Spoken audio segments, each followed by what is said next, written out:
Jeudi 15 février, bonjour à toutes et à tous et bienvenue sur Grand Lille TV. Ensemble, en 8 minutes, on va dérouler ensemble le fil de l'actualité du jour dans votre métropole lilloise, l'info locale près de chez vous. Ça démarre avec les prévisions météo. Notez avant toute chose qu'un net redout est annoncé en ce jeudi. On pourrait bien avoir 10 ou 11 degrés cet après-midi à Lille et dans la région. Malheureusement, le ciel sera, lui, très perturbé toute la journée. Des averses déjà cette nuit et ce matin. Beaucoup de grisailles et des risques de pluie quasiment toute la journée. Le temps enfin sera sec dans la soirée, mais c'est surtout la hausse des températures qu'il faut retenir aujourd'hui. Les prévisions complètes, elles, après ce journal. À la une d'abord en ce jeudi, comme prévu, annoncé depuis des semaines, la ville de Lille applique désormais la tolérance zéro et la répression face à celles et ceux qui jettent leurs mégots de cigarettes et leurs papiers en pleine rue. Depuis plusieurs années, les diverses campagnes de prévention et d'affichage n'y ont rien changé ou presque. Les services municipaux ramassent chaque année près de 18 tonnes de mégots. Alors depuis cette semaine, les policiers verbalisent en cas de flagrant délit. L'amende est de 68 €. Et dès les premiers jours, les agents n'ont pas fait de sentiment, laissant bien souvent les contrevenants médusés. Mais la municipalité assume et estime que la répression est la seule solution pour avoir une ville propre. Écoutez ainsi les explications de Sébastien Duhem, l'adjoint au maire de Lille en charge de la propreté, au micro de Brio Gorchi. Aujourd'hui, nous avons plus de 100 000 personnes qui fréquentent le cœur de ville, avec un degré d'incivilité qu'aujourd'hui le Lillois ne tolère plus, mais que nous aussi, ville de Lille, nous ne tolérons plus. Alors après un an de sensibilisation, nous avons souhaité aujourd'hui passer à la phase de répression. C'est pas un moment agréable, ça c'est certain, mais force est de constater que la sensibilisation ne suffit pas et le maire de Lille a souhaité envoyer un message fort, à la fois en direction des personnes qui viennent à Lille, mais aussi en direction des Lillois pour montrer que la propreté, c'est vous, c'est nous. Et notez que les dépôts sauvages d'ordures seront également réprimés. Les Lillois ont désormais l'interdiction de sortir leurs ordures avant 18h45, soit un petit quart d'heure avant l'heure du ramassage prévue à 19h.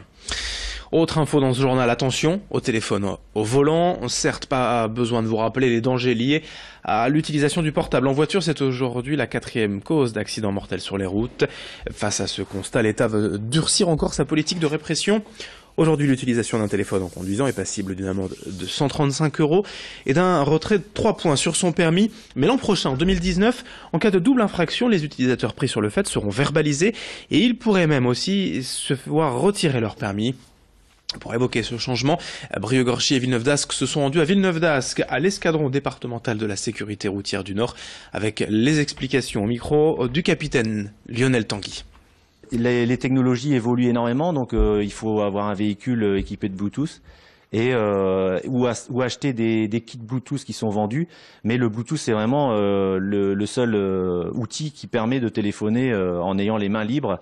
Même si l'attention va quand même être prise, mais vous avez au moins les mains libres pour réagir rapidement.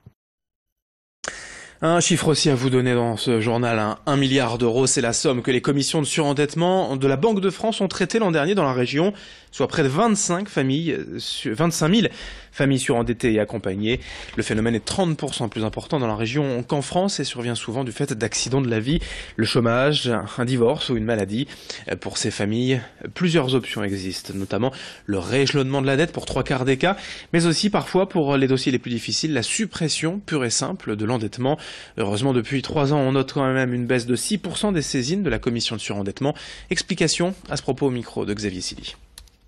Le profil type, ce sont des personnes seules pour 2/3. Ce sont des femmes pour 54%. Ce sont pour plus de la moitié des personnes sans aucune capacité de remboursement. Et dans ces cas-là, ces situations les plus difficiles, la commission prononce, présidée par le préfet, un effacement pur et simple des dettes. Un chiffre, sur l'ensemble de la région, c'est 1 milliard d'euros de dettes que nous avons traitées, dont un quart a été effacé.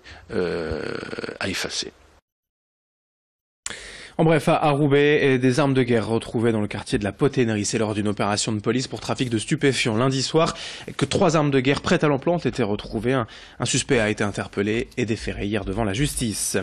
À Comines, aujourd'hui, c'est la 3e édition du salon Comines Job. Une trentaine d'entreprises de la vallée de la Lys seront là pour recruter, et dans les domaines de la sécurité, la logistique, le tertiaire, le bâtiment ou le commerce. L'événement se tient ce matin de 9h à midi à la salle Lys Arena, rue des Arts à Comines. Autre opportunité d'emploi, Adéco Médical recrute actuellement 170 soignants dans la Haute-France, des postes en CDD, CDI et intérim, principalement des infirmiers et des aides-soignants. Les candidats peuvent postuler sur adeco.fr/médical. Dans cette édition également, quelques images d'une belle fresque solidaire en cours de réalisation à l'hôpital de Lens. Chaque jour, durant une semaine, une centaine de personnes viennent se relayer pour peindre sur les murs du pavillon de l'enfance ce dessin géant d'environ 60 mètres carrés.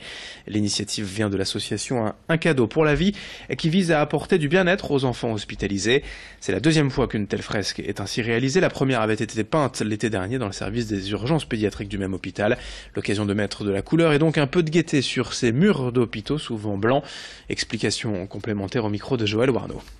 C'est l'association Un cadeau pour la vie qui est venue ici. Un cadeau pour la vie, donc ils distribuent des cadeaux aux enfants qui souffrent en hospitalisation, soit une souffrance physique, soit une souffrance psychologique, la peur de la piqûre et tout ça, et donc c'est le cadeau du courage.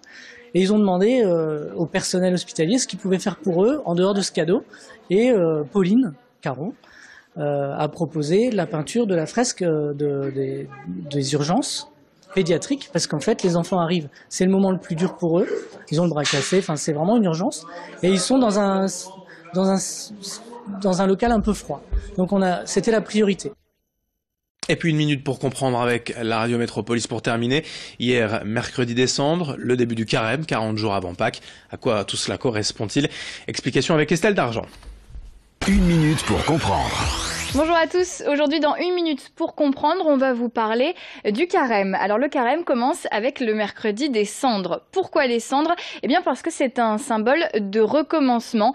Et en effet le carême c'est une histoire de renaissance puisque ce sont les 40 jours qui précèdent la résurrection du Christ. Pourquoi 40 jours? Eh bien ça symbolise les 40 jours de Jésus-Christ passés dans le désert avant sa vie publique.